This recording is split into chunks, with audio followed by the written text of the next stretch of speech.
El conflicto de los siglos, capítulo 15, La verdad progresa en Inglaterra, parte 4. Ya mucho antes, dice él, había notado yo el carácter serio de aquella gente. De su humildad habían dado pruebas manifiestas. Al prestar a desempeñar en favor de los otros pasajeros las tareas serviles que ninguno de los ingleses querían hacer, y al no querer recibir paga por estos servicios, declarando que era un beneficio para sus altivos corazones y que su amante Salvador había hecho más por ellos, y día tras día manifestaban una mansedumbre que ninguna injuria podía alterar. Si eran empujados, golpeados o derribados, se ponían en pie y se marchaban a otro lugar, pero sin quejarse. Ahora se presentaban la oportunidad de probar si habían quedado tan libres del espíritu de temor como del de orgullo, ira y venganza. Cuando iban a la mitad del salmo que estaban entonando al comenzar su culto, el mar embravecido desgarró la vela mayor, anegó la embarcación y penetró del todo de tal modo por la cubierta que parecía que las tremendas profundidades nos habían tragado ya. Los ingleses se pusieron a gritar desaforadamente. Los alemanes siguieron cantando con serenidad. Más tarde pregunté a uno de ellos, ¿no tuvisteis miedo? Y me dijo, no, gracias a Dios. Volví a preguntarle, ¿no tenían temor las mujeres y los niños? Y me contestó con calma, no, nuestras mujeres y nuestros niños no tienen miedo de morir. Al arribar a Savannah, vivió Wesley algún tiempo con los moravos y quedó muy impresionado por su comportamiento cristiano.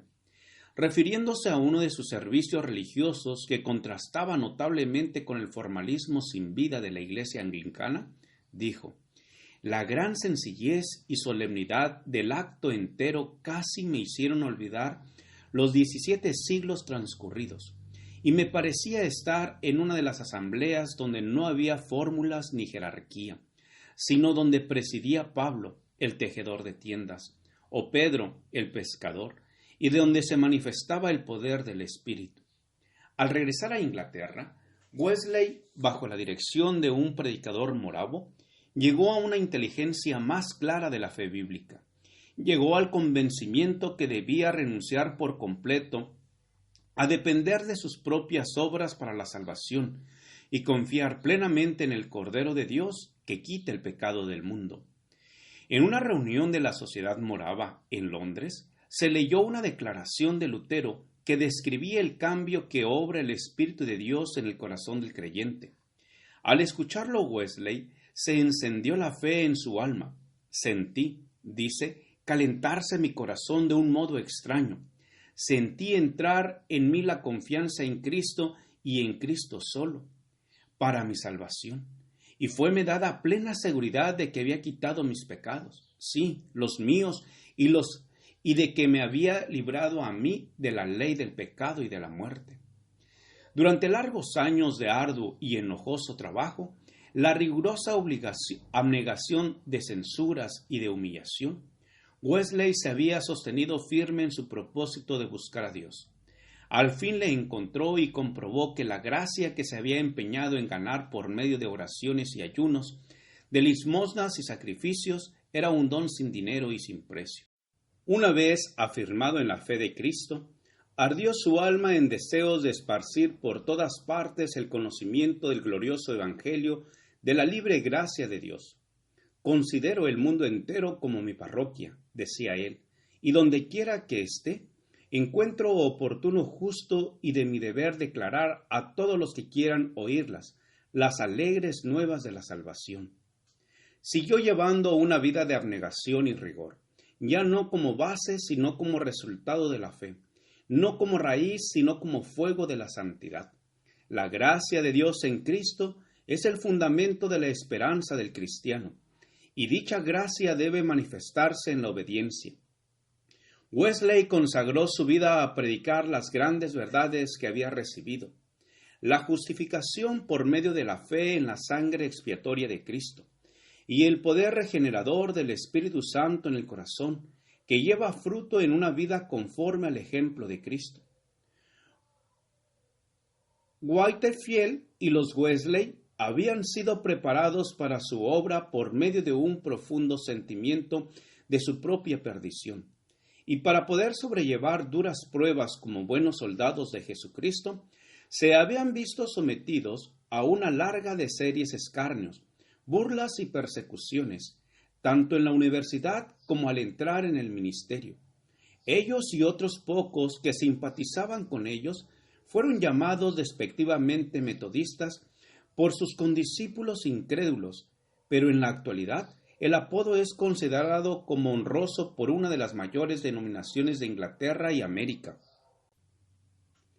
Como miembros de la Iglesia de Inglaterra, estaban muy apegados a sus formas de culto, pero el Señor les había señalado en su palabra un modo más perfecto. El Espíritu Santo les constriñó a predicar a Cristo y a este crucificado. El poder del Altísimo acompañó sus labores. Millares fueron convencidos y verdaderamente convertidos. Había que proteger de los lobos rapaces a estas ovejas.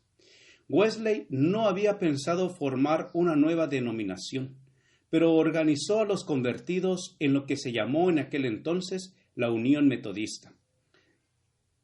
Misteriosa y ruda fue la oposición que estos predicadores encontraron por parte de la iglesia establecida, y sin embargo, Dios en su sabiduría ordenó las cosas de modo que la reforma se inició dentro de la misma iglesia.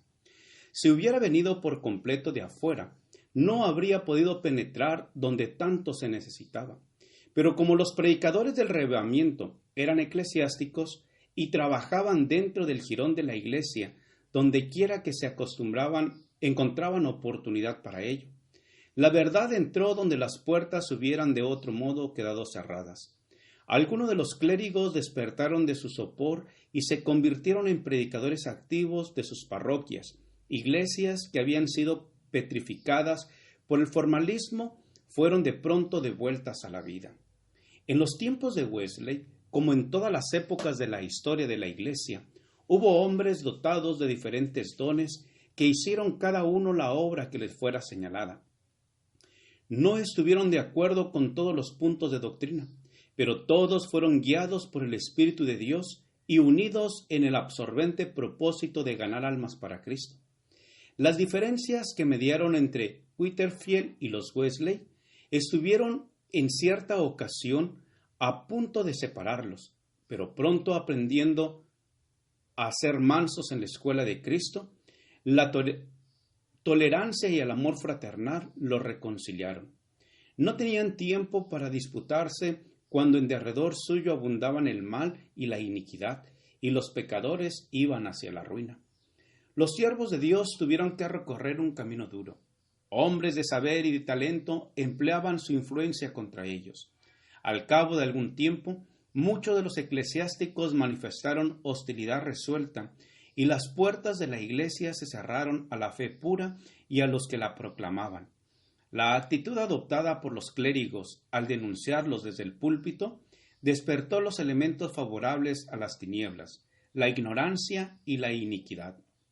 Una y otra vez, Wesley escapó de la muerte por algún milagro de la misericordia de Dios.